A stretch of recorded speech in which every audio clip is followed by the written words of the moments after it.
The council kept Earth's seat empty, until they learned why, and trembled. The transit pod doors opened and the smell hit me first. Not a bad smell. Not exactly a good one either. It was the smell of 1,000 different biological processes happening in the same enclosed space, each one trying to be polite about it. Sweet and sharp and something underneath that had no name in any language I grew up with. I stepped through the doors and onto the docking platform of Conclave Station, and I told myself to breathe slowly and look calm, because the first thing I noticed was that every eye in the receiving hall, and there were a lot of eyes, some of them in places I was not prepared for, was already on me. My name is Yara Osei. I am 38 years old. I was a diplomat for 11 years before this assignment, posted to 4 different conflict zones on Earth itself, and I had walked into rooms where people wanted me dead and managed to say good morning without my voice shaking. I had thought that experience would prepare me for this. It had not prepared me for this. The receiving hall of Conclave Station was not a room. It was a cathedral, built by people who did not know what cathedrals were, who had simply decided that a space for important arrivals should make you feel small, and had followed that idea wherever it led. The ceiling was so far above me that I could not see it clearly. The light came from sources I could not identify, warm and directionless, and it caught the surfaces of the hall in ways that made everything look slightly unreal, like a painting of a place rather than the place itself. There were delegates already moving through the space, in groups and alone, some of them shapes I recognized from the briefing files, and some of them shapes that no briefing file had fully captured. My aide, a 26-year-old named Kiptu Waweru, who had applied for this posting 3 times before they finally gave it to him, stepped up beside me and said very quietly, "It is bigger than the simulations." "Everything is bigger than the simulations," I said. We had a greeter. Her name, as far as the translation implant in my ear could render it, was something like Sarah, and she was Velshar, which meant she was roughly bipedal, roughly the height of a tall human, and had a face that was almost familiar until you looked directly at it and noticed the geometry was slightly wrong. She had been assigned to escort incoming delegates to their quarters and then to their station in the Grand Conclave Chamber, and she did this job with the efficient warmth of someone who had done it many times and found it neither exciting nor unpleasant.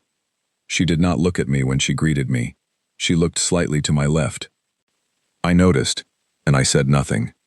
She led us through corridors that curved in ways that were not vertical and not horizontal, but something in between, past sealed doors and open archways, and twice through spaces where the gravity shifted in ways that made my stomach lurch without any visible reason. Kiptu kept his eyes forward and his hands clasped behind him, and his expression entirely neutral, and I was grateful for him in that moment more than I could say. "The Grand Conclave convenes tomorrow morning by station time," Sarah said, addressing the air approximately 1 meter to my right. "Your quarters are fully pressurized to Earth standard atmosphere and gravity. If you require dietary accommodations that were not anticipated in the arrival manifest, you may submit a request through the station communication network." "Thank you," I said. She did not respond to that.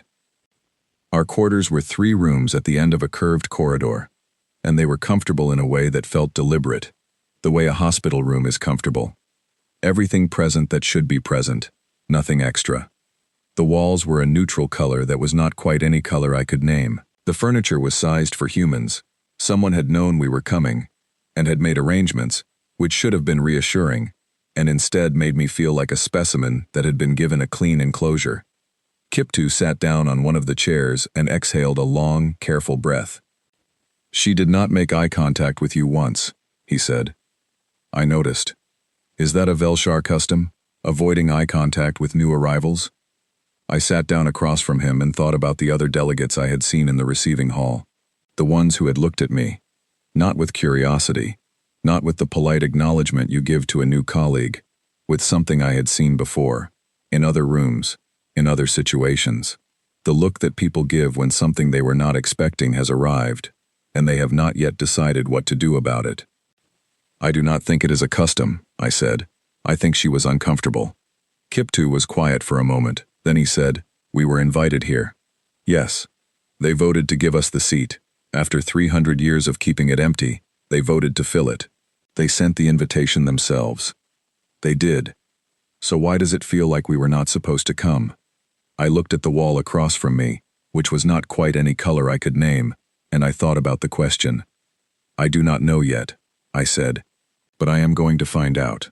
We ate the food that had been provided in the quarter's small kitchen, which tasted like food the way a translation tastes like language, recognizable but slightly off, in ways you couldn't quite point to. And then I sat at the small desk and read through the briefing files again. Not the diplomatic ones, the historical ones. The record of what had happened every time Earth had applied for a seat in the conclave, going back to our first contact with the wider galaxy 140 years ago. The first application had been denied on procedural grounds. The second had been tabled indefinitely. The third had been rejected by a vote of 11-0, with the Praexi representative, who was the oldest delegate in the chamber, and carried a weight of authority that the other species simply deferred to without question, stating on the record that Earth was not yet prepared for inclusion. The fourth, fifth, and sixth applications had not even been formally considered. They had been received, acknowledged, and filed. No vote, no discussion, no stated reason. And then, 3 months ago, without any new application from Earth, without any change in our diplomatic status, without any event that our analysts could identify as a trigger, the conclave had issued a formal invitation, not a response to an application, an invitation. Come, take your seat, be here. Nobody on Earth fully understood why. The official theory was that enough time had passed, and enough goodwill had accumulated, and the political winds inside the conclave had shifted in our favor. It was a sensible theory. It had the advantage of being comfortable. I did not believe it. I turned off the briefing files and lay down on the bed that was sized for a human, and looked at the ceiling that was not quite any color I could name, and listened to the quiet hum of a station that was very large and very old, and full of species who had been looking at me sideways since the moment I arrived. Sleep came eventually. It was not particularly restful. The grand conclave chamber was exactly as large as the simulations had suggested, and completely unlike them in every way that mattered.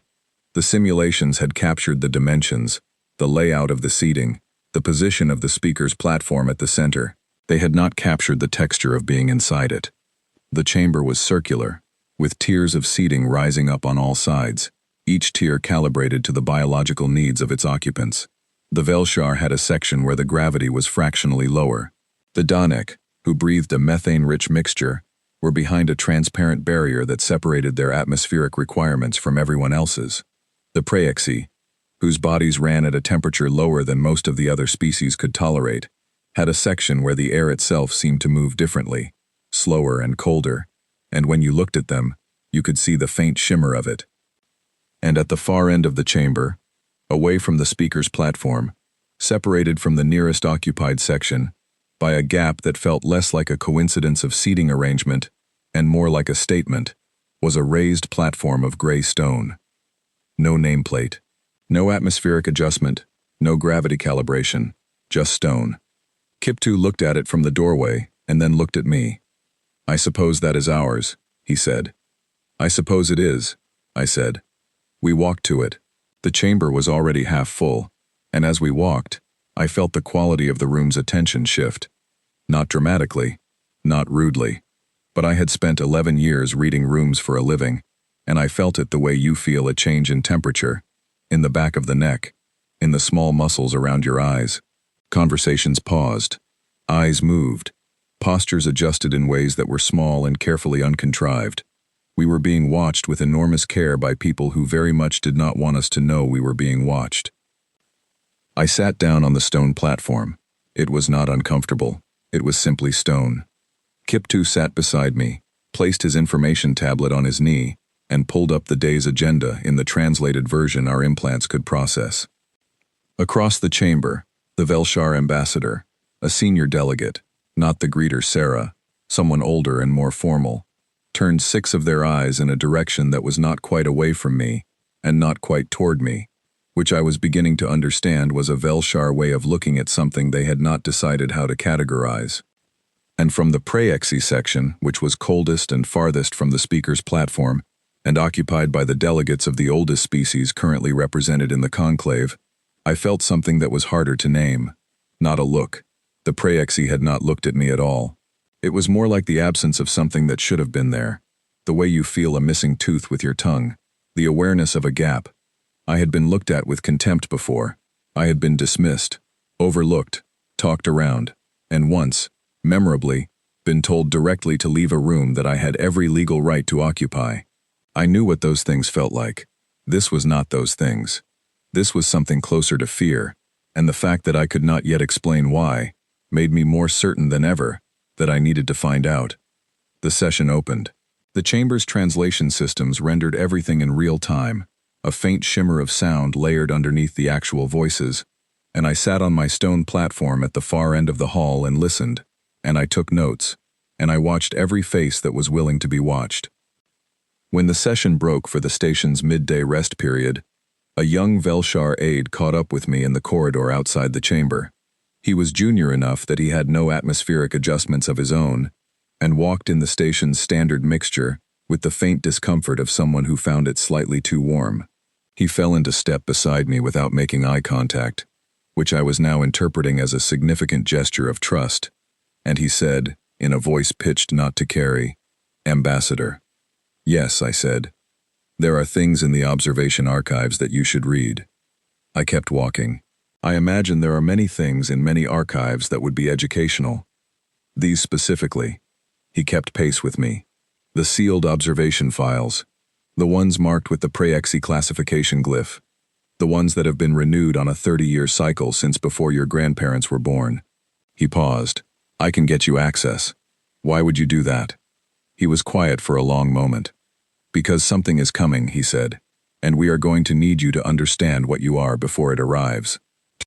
He pressed a small data chip into my hand without breaking stride, turned at the next corridor junction, and was gone before I could ask his name.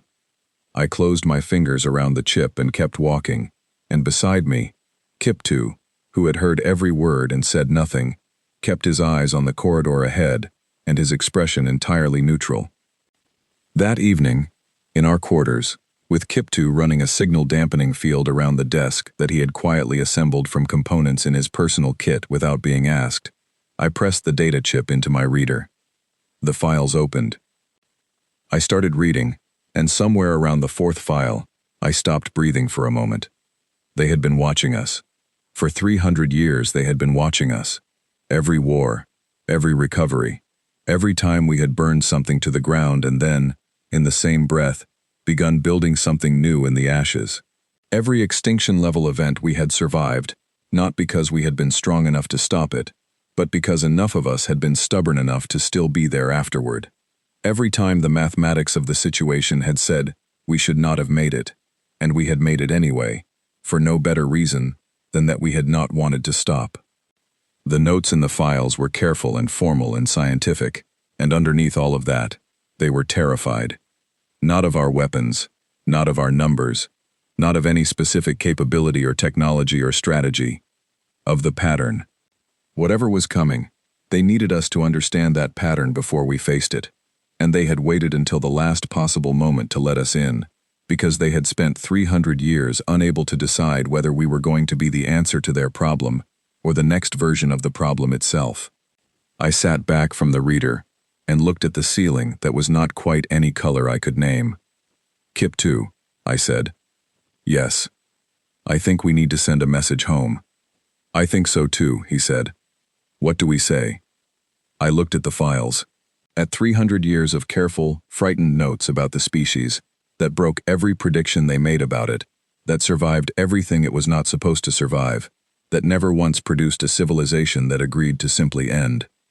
"Tell them," I said, "that we were right to keep applying." The thing about the Conclave archives was that they were not hidden. Not exactly. They were sealed, technically, behind a Praexi classification marker that told other species this information was not for general access, but the actual physical security protecting them was minimal, because in 300 years, it had apparently not occurred to anyone that the species they were filing information about would ever be in a position to look. I read for 6 hours straight while Kiptu slept in the next room, and by the time the station's artificial dawn began to lighten the ceiling panels, I had gone through enough material to understand several things that I had not understood when I sat down. The first thing I understood was that the quarantine had never been imposed on us. It had been imposed on them. Every 30 years, going back to the very first decade after Earth made contact with the wider galaxy, the Conclave had passed an internal resolution that said, in careful diplomatic language, that the Conclave would not interfere with Earth's development, would not make contact, would not offer membership, and would not acknowledge Earth's repeated applications for inclusion. The public reason given, in the rare instances when a reason was given at all, was that Earth was not ready, too young, too unstable, too prone to conflict, a species that needed to mature before it could be trusted with the responsibilities of galactic citizenship. That was the public reason. The private reason, written in the sealed files that had never been shared with any Earth representative, was different. The Conclave was afraid of what we would become if we knew we were not alone. Not afraid of us specifically. Not afraid that we would be hostile, or aggressive, or unmanageable. Afraid of something harder to name and harder to argue against. Something that showed up in the observation data again and again across every century of files. Something that the analysts kept trying to frame in different ways and kept coming back to the same uncomfortable place. Humans, when they knew they were not the only intelligent species in a universe, did not slow down. They accelerated. The Conclave had models. They had hundreds of years of observational data from dozens of species, and they had very good models for how a young civilization behaved when it first encountered the knowledge that it was not alone. Most species, when confronted with that knowledge, went through a period of consolidation. They looked inward. They reassessed their priorities. The wars slowed. The internal conflicts diminished. The sense of external threat that had been driving a lot of their development suddenly seemed less urgent when there was an external presence that was so much larger and more complex than anything they had imagined. They stabilized, they matured, and then, eventually, they were ready to join. The Conclave had been expecting us to do that. We had not done that. The files documented the moment of first contact with Earth, which had not been dramatic. A Velshar exploratory vessel had passed close enough to the solar system to pick up our radio signals, which by that point had been propagating outward for nearly 200 years, and had returned with recordings and a report. The Conclave had spent 11 years debating what to do with this information, before deciding that Earth was too young for inclusion, and that the observation protocol should begin. What they had expected to see, a species that would settle, in the wake of knowing it was observed and not alone, into a period of relative quiet. What they had actually seen, nothing changing. Not nothing happening. Plenty was happening. But the knowledge that there were other species out there, which leaked into Earth's awareness gradually and imperfectly, through a series of incidents that the Conclave had tried to contain, and mostly failed to, had not produced the expected consolidation. Instead, Earth had kept doing exactly what Earth had been doing before. The conflicts continued. The recoveries continued. The extraordinary and slightly alarming rate at which humans rebuilt things that had been destroyed, and developed solutions to problems that should have taken another generation to solve, and invented arguments about what the future should look like before the present was even finished. All of that continued, unchanged, as if the existence of alien life was simply one more piece of information to be incorporated and moved past. The Praexi delegate who had presided over the original quarantine resolution had written, in a personal document that was attached to the official files, 3 words that the translation system rendered as, "They do not pause." I read those 3 words several times. There were other things in the files. The threat assessments were the most detailed, and they were also the most alarming to read. Not because they described us as dangerous in the conventional sense, but because the language kept shifting in ways that suggested the analysts were genuinely struggling to categorize what they were looking at. One file, written approximately 60 years ago, attempted to calculate the probability of human civilization achieving faster-than-light travel within the next 2 centuries. The analyst had run the calculation 3 times using different models. Each time the number came back higher than expected. At the bottom of the 3rd attempt, in what appeared to be an informal notation not intended for the official record, the analyst had written, "The models keep assuming they will stop. They have not stopped. We do not know what happens when a species does not stop." Kiptu appeared in the doorway of the main room at some point while I was reading, holding 2 cups of the closest approximation to coffee that the station's food system had managed to produce. which smelled right and tasted like coffee that had been described to someone who had never had coffee and had done their best. He set one cup next to me and sat down across the desk and picked up the reader I had set aside and started where I had left off. We did not talk for a long time. Eventually he said, "They thought we were going to be a problem." "They were not entirely wrong," I said. "But not the kind of problem they thought." "No, not that kind." He scrolled through another file. "They were watching us the entire time we were applying. Every time we submitted an application, they already knew everything about where we were as a civilization. They were not evaluating the applications. They were evaluating whether we had changed. And we had not changed enough for them to feel safe." Safe from what? I thought about how to answer that. Outside our quarters, the station was beginning to move into its daytime rhythms, and I could hear the faint sounds of it, the hum of systems, and the distant movement of beings going about their business in a structure that had been here for longer than Earth had been in contact with space. "I think," I said carefully, "that they have been around long enough to know what happens when a very old civilization meets a much younger one that is growing faster than it should. And I think they have been hoping that we would slow down, become more predictable, start to look more like the civilizations they already know how to think about. And we have not done that. And now something has changed. Not in us, but in their situation. And they need us anyway. And they are not entirely sure they have not made a very large mistake by letting us in." Kiptu looked at me over the top of the reader. "What has changed in their situation?" I pulled up the last set of files. The ones at the bottom of the archive. The ones that had been added recently, some of them within the last 18 months. "Read these," I said. "The last section. The ones with the new classification marker." He took the reader. He read. The cup of coffee sat next to him and he did not touch it. When he finished, he put the reader down very carefully on the desk, the way you put something down when you want to make sure you do not accidentally break it. "The Vorkai," he said.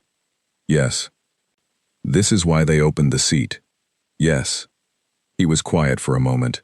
Outside the station, there was a universe that contained, somewhere in its outer dark, a thing that the oldest civilizations in the galaxy had no answer for, and had spent most of their existence hoping would not come back. "They need us because we are the only species that has ever faced something it could not beat," Kiptu said slowly, and kept going anyway. "That is approximately what the files say. Because we do not stop." "Yes." He looked at the reader. He looked at me. He picked up his coffee cup and held it in both hands, and stared at the surface of the liquid inside it for a long moment. "Yara," he said. "Yes. I need you to know that I applied for this posting 3 times.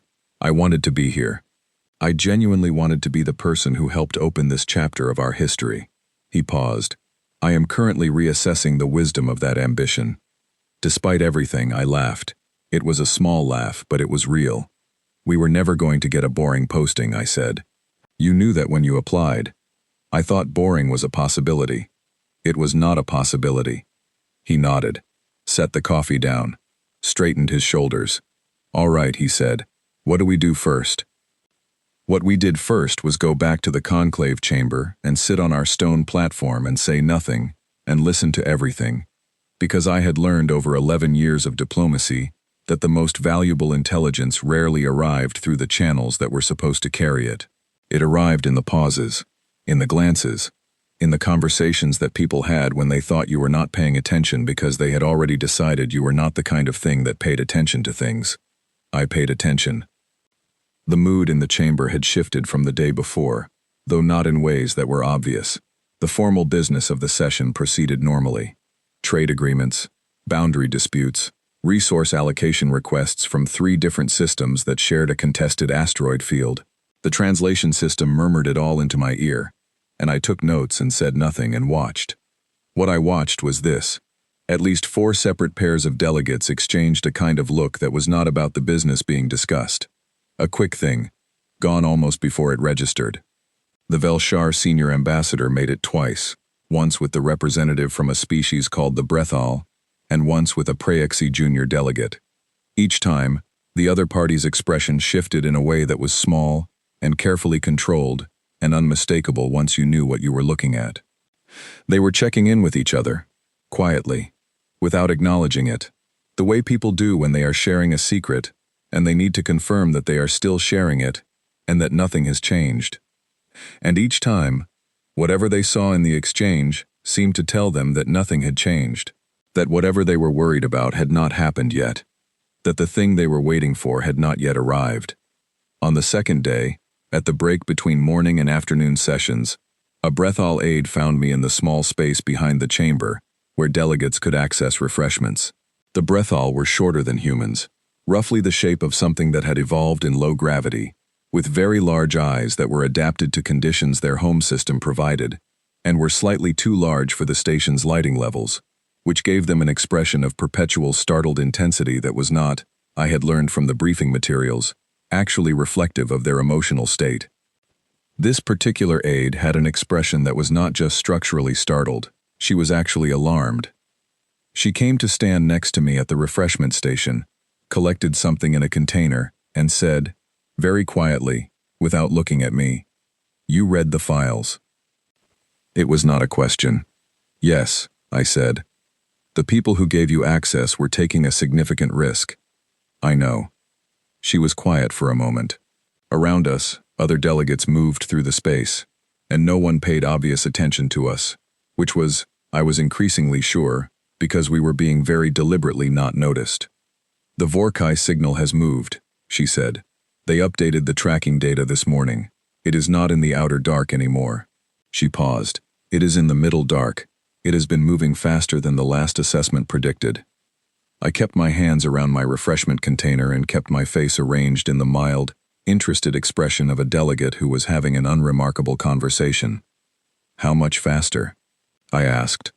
"Enough that the previous timeline was wrong. Enough that some of us believe the council meeting that was scheduled to discuss the situation in 6 months needs to happen considerably sooner." She finally looked at me, directly, for just a moment, with those two large eyes. "Enough that some of us are very glad you are here, and some of us wish you had arrived a year ago, and some of us wish you were never invited at all because at least then we could pretend the situation was manageable." She took her container and walked away. I stood at the refreshment station for a moment and breathed steadily. Then I went back to the chamber and sat on my stone platform and took notes, and when Kiptu raised an eyebrow at me, I wrote 3 words on the edge of my notes where only he could see them. "Sooner than planned." He read it. He nodded once, very slightly, and looked back at his tablet. That evening, I wrote the second message home, not the diplomatic one, the real one. I told them what the files had said. I told them what the signal data meant. I told them that the conclave had not invited us out of goodwill or political calculation, or the natural progress of relationships, but because they had run out of time to keep us at a distance, and because somewhere in 300 years of watching us fail and recover, they had arrived at the unsettling conclusion that we might be the only ones who had learned to do this particular thing. Survive something you were not supposed to survive. Not because we were powerful, not because we were clever, but because at some point in our long and messy history, we had simply stopped treating the end as a place the story arrived at, and started treating it as a place the story turned. I did not know yet if that was true. I had never faced what was coming. None of us had. But I had been in enough rooms, in enough situations, to know that the moment you started believing you could not make it through, you were already most of the way to not making it through. So I wrote the message. I asked for resources. I asked for ships, yes, but I also asked for people. Specifically, I asked for people who had spent their careers in situations where the resources were wrong, and the odds were wrong, and the plan kept not surviving contact with reality. People who had kept working anyway. People who knew how to build something useful out of the gap between what should have been possible and what was actually available. We had a lot of those people. It turned out that 300 years of being told you were not ready for the table had produced a very particular kind of civilization, one that had learned to work with what it had, rather than waiting for permission to use what it needed. I sent the message. I went to sleep. In the morning, I would go back to the chamber and sit on the stone platform and wait for the conclave to decide it was time to tell the rest of the truth. I was fairly sure it was not going to take much longer. When the emergency session was called, it was not dramatic. It was an ordinary message on an ordinary morning, delivered through the station's communication system in the same tone used to announce schedule changes and maintenance updates. All delegates were requested to convene in the Grand Conclave Chamber at the 3rd hour of the afternoon cycle. Full session. Attendance required. I read it 3 times, then set it down and finished the something like coffee, because I had found that on days when things were going to be difficult, it helped to start them by finishing what you had started. Kiptu read it once and said, "Today." "Today," I agreed. We were in the chamber early. Not conspicuously early, but early enough that I could watch the other delegates arrive, watch the texture of the room, watch the way people moved to their seats and settled, and then looked at each other with the particular quality of attention that said, "This is the conversation we have been waiting to have." The praexi were the last to arrive, as they apparently always were, which I had initially read as a gesture of authority, and had since begun to suspect was simply the way their biology operated.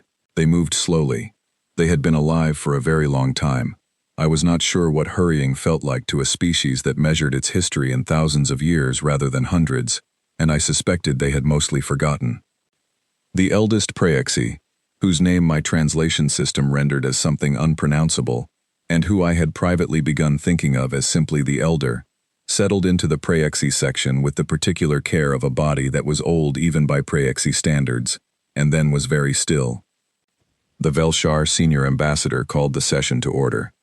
What happened then was unlike any formal diplomatic proceeding I had ever attended. There was no agenda. There were no procedural motions.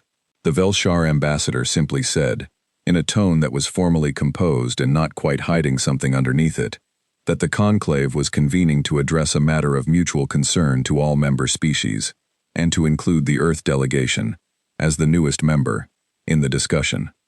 Then they projected the signal.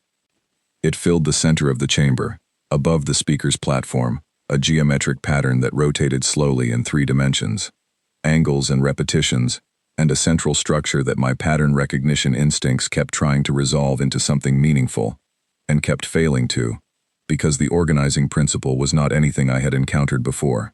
It was precise. It was deliberate. It had been made by something that was thinking, but not in any way that mapped to the thinking I knew. The Vorkai signal, the Velshar ambassador said, "It has been broadcasting on this frequency for 11 days.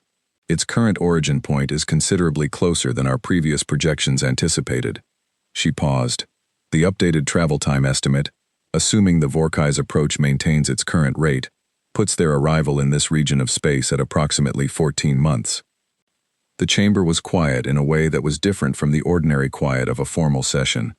It was the quiet of a very large space that was full of very old species, who all knew what this signal meant, and had spent various portions of their very long histories hoping they would never hear it. A Brethal delegate spoke. Questions about the tracking data, about the confidence level of the projections, about whether there were scenarios in which the movement rate changed. The Velshar ambassador answered with the precision of someone who had been briefed thoroughly and who had no good news to offer but was going to be accurate about it. The Danek representative, who communicated through a translation system that added a slight delay to everything they said, giving all their words a quality of extreme deliberateness, asked about the conclave's defensive capacity and how it had changed since the last Vorkai incursion. The answer to that question involved a lot of technical detail that I followed imperfectly, and what I understood of it was not encouraging. I sat on my stone platform and listened, and I watched the elder. The elder had not spoken. The elder was very still in the cold section of the chamber, and their eyes, which were not where human eyes were, and did not move the way human eyes moved, but served the same basic function, were directed at the signal projection above the speaker's platform. Not studying it, not analyzing it. Looking at it the way you look at something you have seen before and hoped very much you would not see again. The formal discussion continued. It was thorough and careful, and it was going nowhere, because the fundamental problem was not a problem of information. Everyone in the chamber knew what the signal was. Everyone knew what it meant. Everyone knew that the approaches they had available had been tried before, and had been found to be, at best, strategies for buying time, rather than actually solving anything. After perhaps 40 minutes, there was a pause in the formal exchange. In that pause, The elder spoke. It was not loud. It was not dramatic.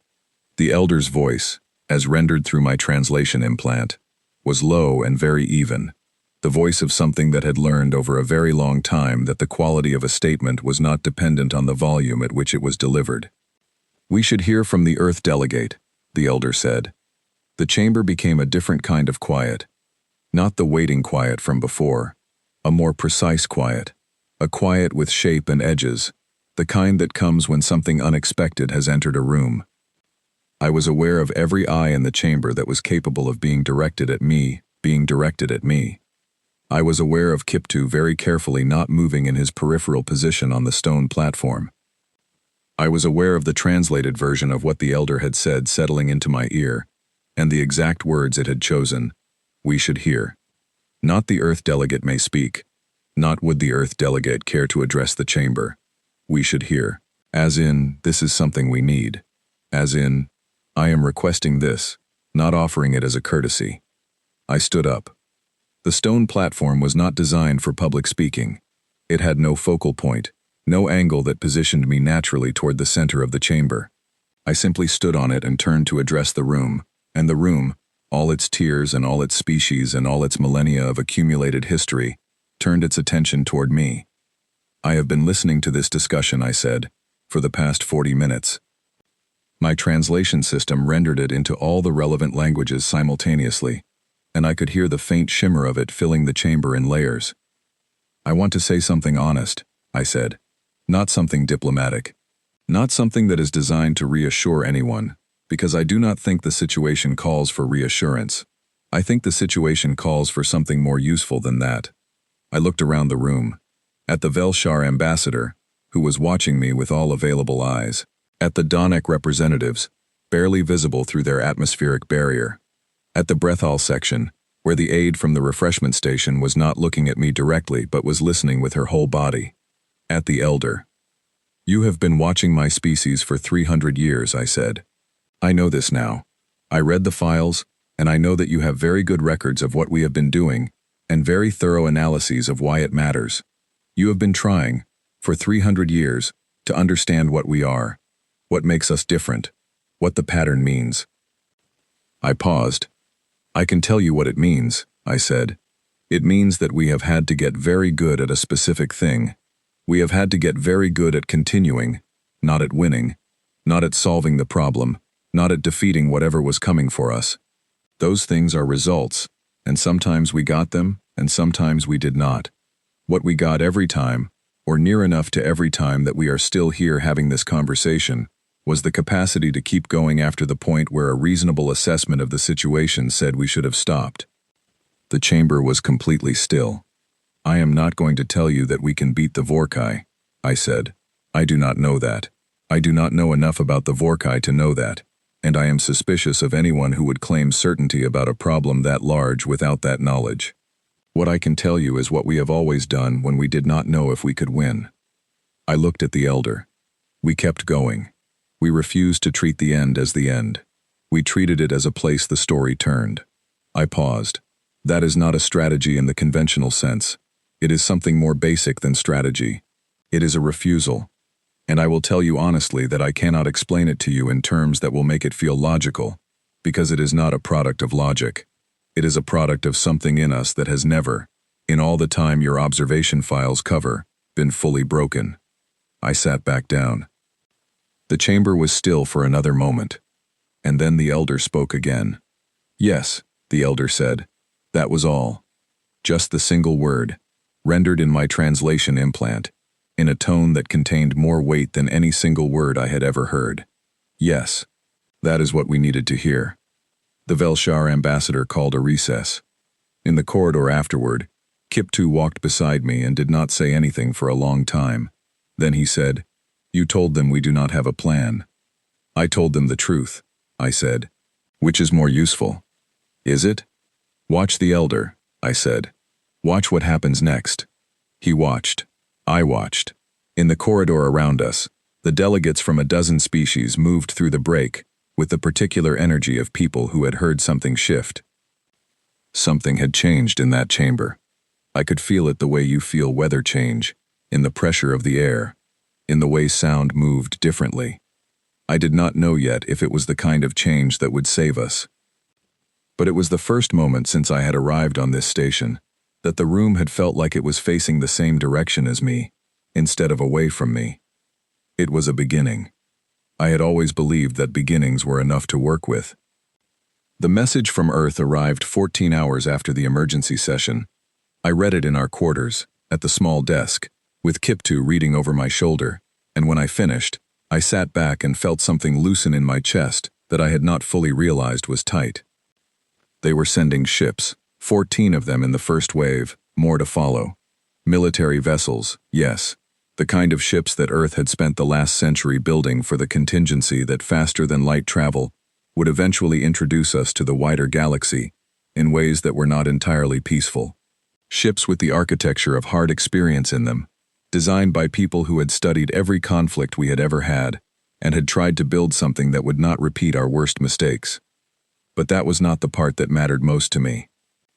The manifest also included 83 engineers, 12 medical teams, 3 full units of field analysts who specialized in improvising solutions under resource constraints, 2 historians who had spent their careers studying the ways civilizations had navigated extinction-level events, and, at the bottom of the list, almost as an afterthought, 6 musicians, 4 painters, and a woman named Adeyeze Nwofor who had written the most widely read book of the previous decade, which was about what it felt like to be the generation that had survived the last great climate recovery.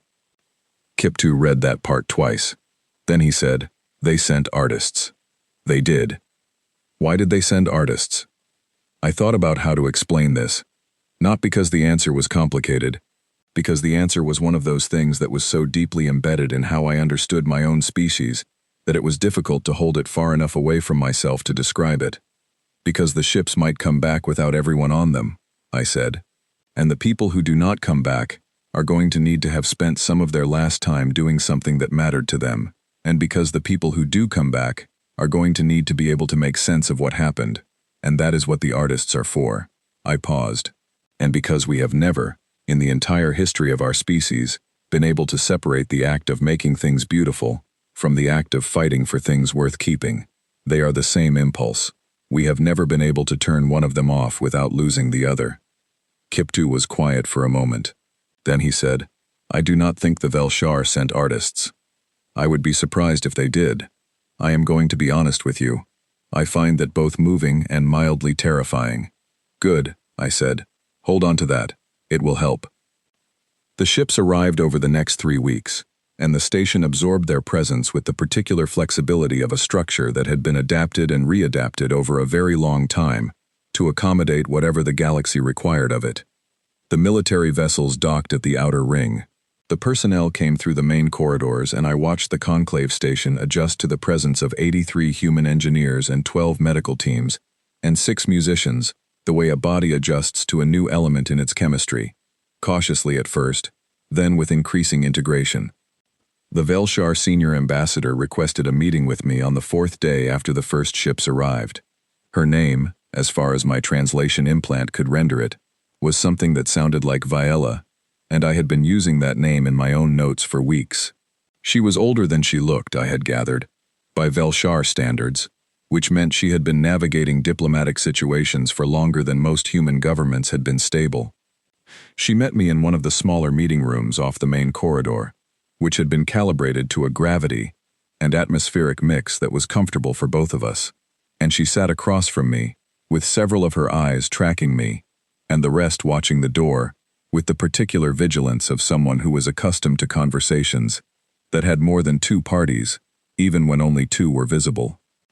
"Your military advisors," she said, without any preliminary, "have been meeting with our tactical command for the past 2 days."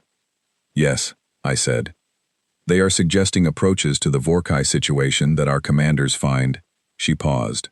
"I am trying to find the word that is accurate, without being insulting." "Unusual?" I offered. "Unprecedented," she said. "The concept that has generated the most discussion is what your people call attrition. The idea of engaging an enemy not to achieve victory in a given encounter, but to impose a cost on them that compounds over time. Our commanders understand the mathematics of it. What they are struggling to understand is the operational mindset that makes it viable. And she looked at me directly, with several eyes simultaneously, which I had learned was a Velshar gesture of significant intent. The mindset requires the participants to accept, from the beginning, that they will not win each encounter, that they will lose, repeatedly, and that they must be able to continue functioning at high capacity after each loss, because the losses are part of the plan. Yes, I said, that is correct. Our commanders found this concept very difficult. I understand that. They found it difficult, she continued, not because they do not understand loss, they have experienced it, but what your advisors are describing is not merely surviving loss. It is treating loss as a tool, using it deliberately, absorbing damage and continuing to function because the function is the point, not the outcome of any single engagement. She paused. One of our commanders asked your advisor, and I am translating as accurately as I can, how do you continue after you have lost people? How do you keep your personnel operational after they have experienced casualties? She looked at me. Your advisor said, we grieve while we work. We do not wait to grieve until afterward. We carry it with us, and we keep going. Is that accurate? I thought of every field posting I had ever been to, every room where I had sat with someone who had just received terrible news and had a job to do in 2 hours. Every human institution, military and civilian and otherwise, that had figured out, through long and difficult experience, how to metabolize pain into function without pretending the pain was not there. Yes, I said, that is accurate.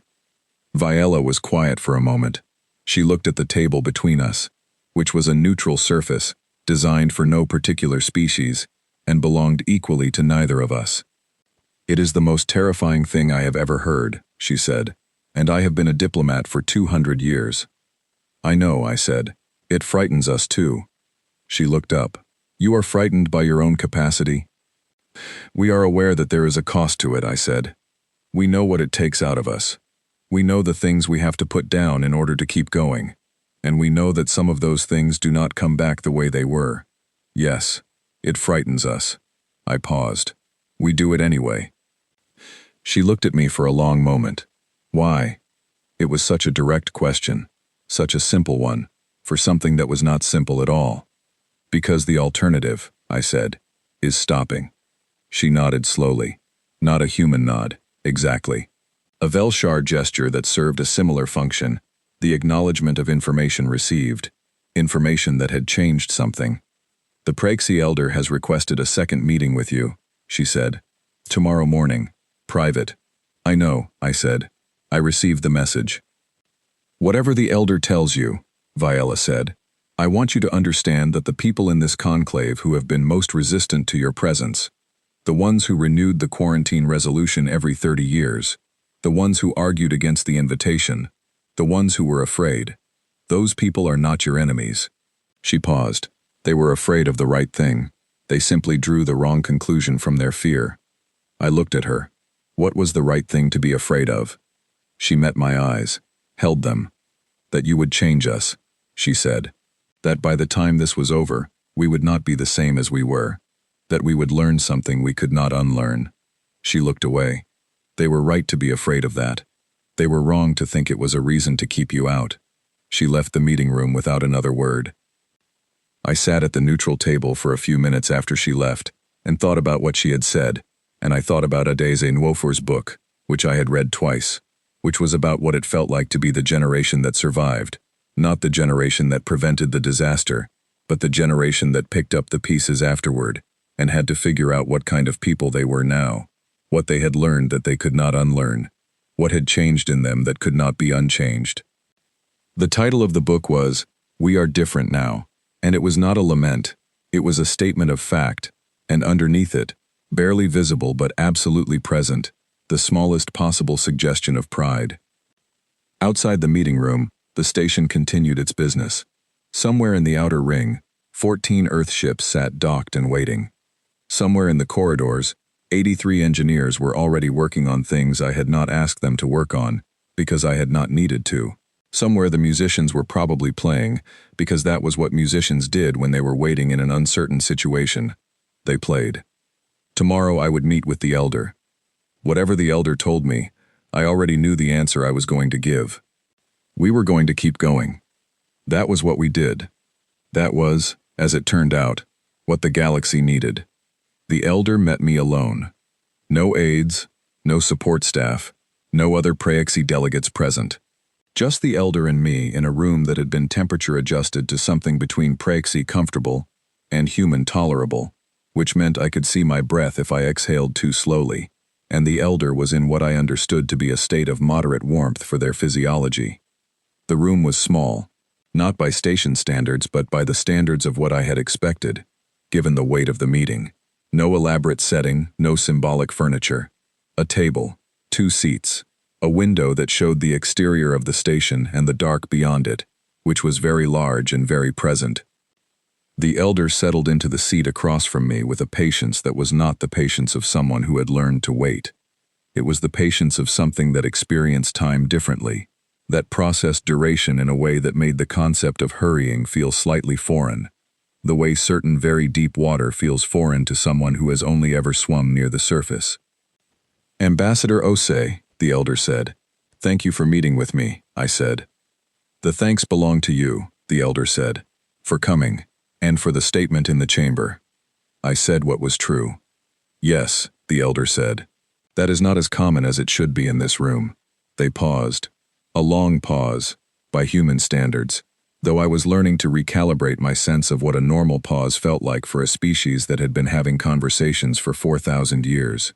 "I want to tell you something, not as a representative of the Praexi people, and not as the presiding elder of this conclave. As an individual who has been alive for a very long time, and who has, in that time, been wrong about very few things, and wrong about this particular thing for 300 years. I said nothing. I waited. "We were afraid of you," the elder said. "I will not dress that in better language. We studied your history, and we saw a pattern that we had never encountered before, and it frightened us in ways that our models did not have good categories for. We had seen violent species. We had seen expansionist species. We had seen species that were unstable in their early periods and required time to consolidate. You were none of those things in the ways that our models described." The elder looked at the window, at the dark outside it. "You were something else. You were a species that never reached equilibrium. You destabilized and recovered, and destabilized and recovered. And each recovery was different from the one before. Not a return to what had been, but a reconfiguration into something new. And the something new was always slightly more capable than what it had replaced." The elder paused. "We did not have a category for a species that got stronger from breaking." "We have a word for it," I said. "I know the word now," the elder said. "Resilience. But the word does not fully capture what we were watching, because resilience suggests a return to a prior state. What you do is not a return. It is a reconstruction into something that the breaking made possible." They looked at me. "That is a very dangerous thing, by the standards of the galaxy as we understand it. A species that becomes more capable each time it is damaged is a species that, given enough time, becomes capable of almost anything. Or destroys itself first," I said. "Yes," the elder said. "We calculated that probability extensively. It is higher than you might like to know. But you are still here, which tells us that whatever internal mechanisms you have for preventing self-destruction are also part of the pattern, and are also getting more sophisticated each time they are tested." I thought about that. I thought about what it looked like from the outside. 300 years of observational data. The whole messy, improbable history of a species that kept making the worst possible decisions, and then kept being forced to get better, because the worst possible decisions kept producing consequences that required better solutions. Not wisdom, not virtue. Necessity, transforming itself into capability over such a long and painful period that the transformation looked, from enough of a distance, almost like design. "What do you need from us?" I asked. The elder looked at me for a long moment. "The last time the Vorkai came," the elder said, "we ran. I want to be precise about this, because I think the precision matters. We did not retreat strategically. We did not withdraw to regroup and reconsider. We ran. We identified a direction that appeared to take us away from them, and we moved in that direction as fast as we were capable of moving, and we kept moving until their signal disappeared from our range, And then we stayed where we were, and we waited, and we hoped they would not find us again. The elder paused. It worked, in the immediate sense. We survived. But we have been waiting ever since. 600 years of waiting. 600 years of rebuilding our presence in this region of space, and telling ourselves that we were ready now, that if they came back we would not run again, that we had become stronger and more capable and more organized. And, I said.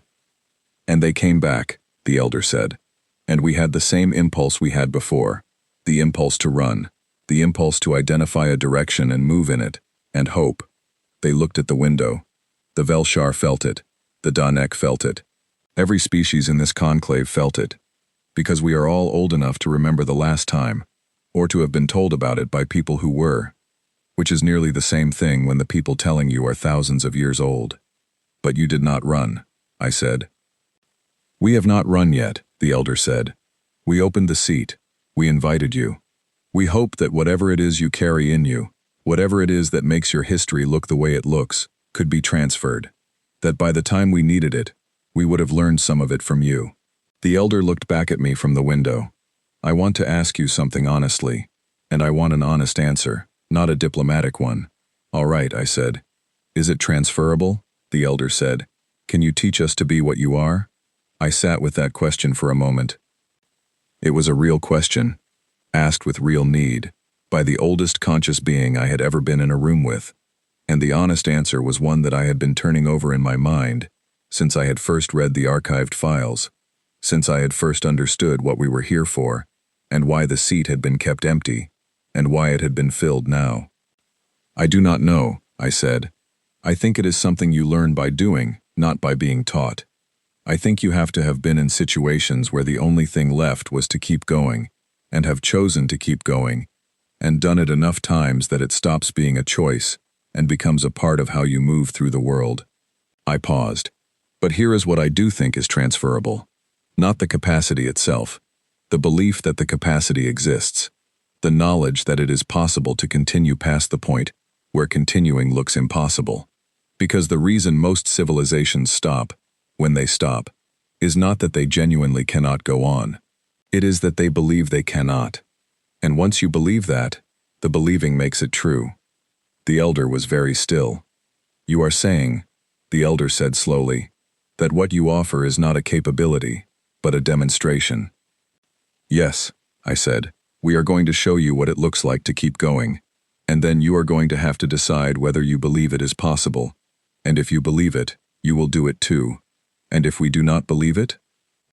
Then we will keep going anyway, I said, and we will try to give you more time to decide. The elder was quiet for a long time, longer than any pause I had sat with in that room, longer than most pauses I had sat with in my entire life.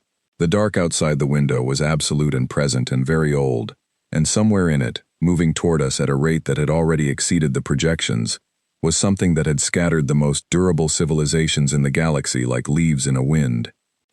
And I sat across from the oldest of those civilizations and I told it the truth, which was that we did not have a plan, and we did not have a guarantee, and we did not have a clean story about how this ended.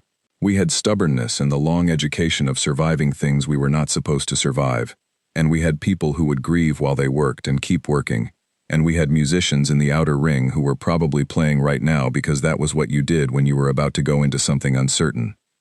Ambassador Osei, the elder said. Yes. When your ships go out to meet them, the elder said, we will go with you. I looked at the elder, this being that had been alive for 4,000 years, that had run the last time and waited for 600 years, and spent 300 years being afraid of us and finally, at the last moment, invited us in. I know, I said. I was counting on that. 3 days later, the signal moved again. Not the slow, predictable movement of the previous tracking data. A jump, a reorientation, something that our tactical analysts and the Conclave's strategic command both interpreted, after 3 hours of urgent cross-reference, the same way.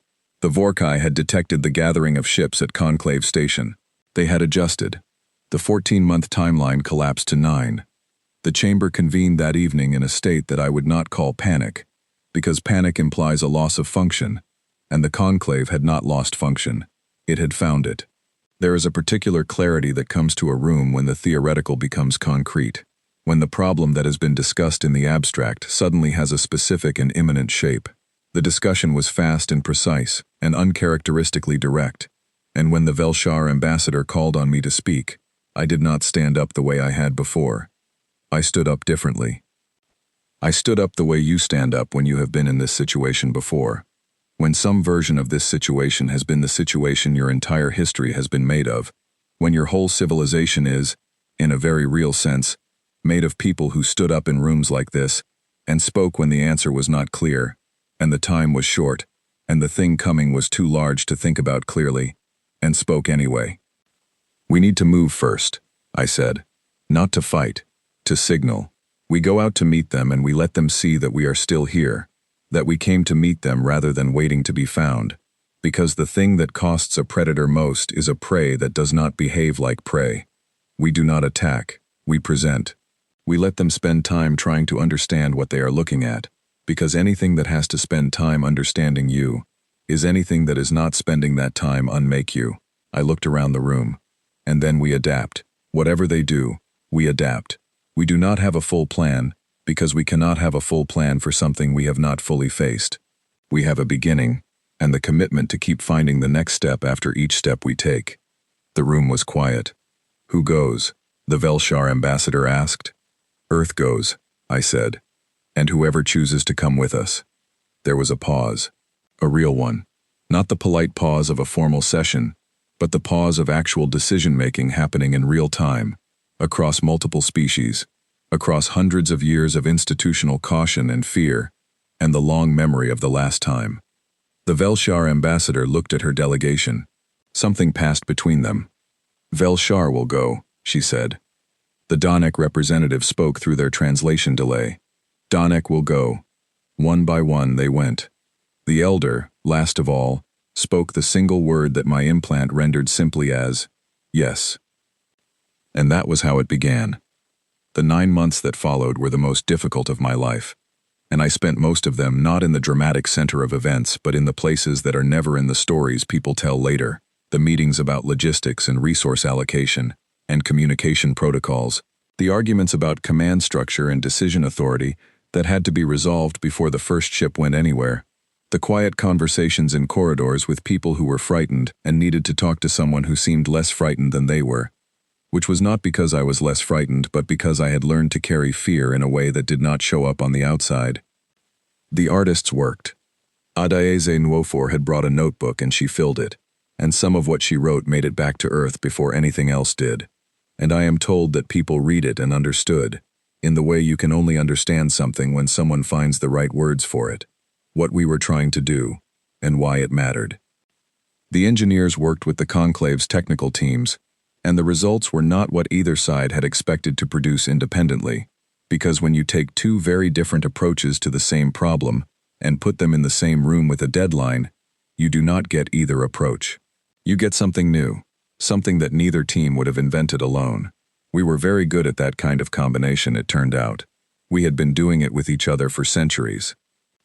My aide Kiptu, who had applied 3 times for a posting that was supposed to be a beginning, and had turned into something considerably larger, spent most of those 9 months not sleeping enough and working harder than I had ever seen anyone work. And at some point in the 6th month he said to me, without any preamble, I would apply again. Even knowing what I know now, I would still apply. I know, I said. I want you to know that I know why we are here. Not the diplomatic reason, the real one. I understand what the elder was saying, what Viella was saying. We are here to show them what it looks like. And I want to do that. I want to be something they can look at and understand. He paused. Even if it costs something. It will cost something, I said. I know, he said. I am saying I accept that. The ships went out. I will not describe the encounter with the Vorkai in the terms that tend to appear in the stories that got told about it later, because those stories have a shape that real events do not have. A clarity that only arrives after the fact when you know which parts mattered. In the middle of it, nothing had that clarity. In the middle of it, we did what we had told them we would do. We adapted, and we lost ground, and we adapted again, and we held positions, and we lost people, And we kept going.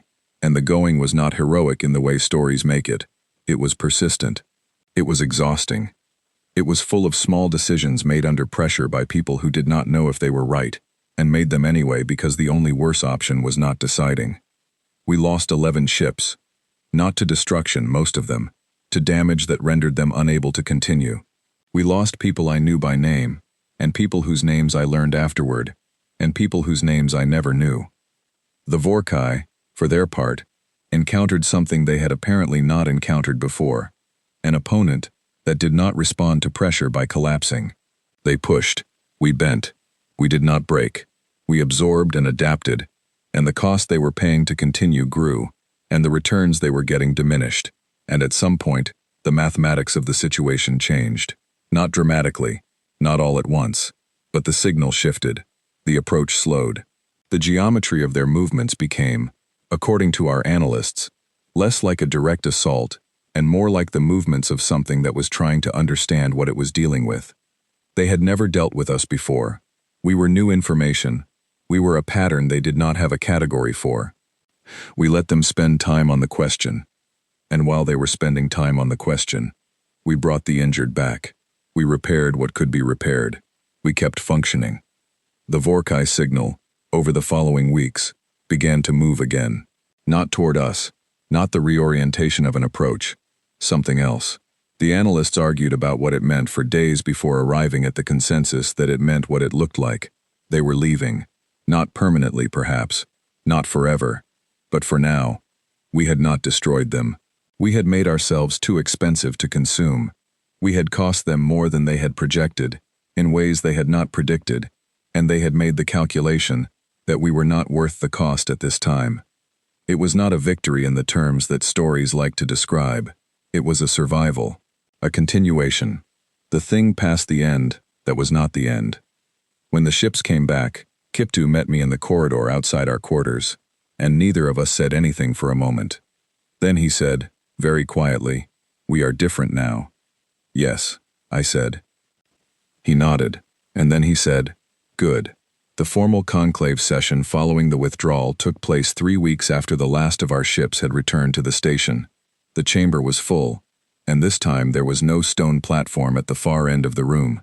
There was a seat, an actual seat, designed for human proportions, with the same atmospheric calibration as every other occupied station in the room. And on the front of the platform, a nameplate had been fixed. It read, Earth, in every language. In all 23 translation scripts that the Conclave's communication system operated in, one of the Velshar artisans had made it, I was told afterward, staying up through 2 station nights to get it right, to make sure that in every language the characters were correct, that the name as rendered in each script carried the weight it deserved. I walked to the seat and I sat down.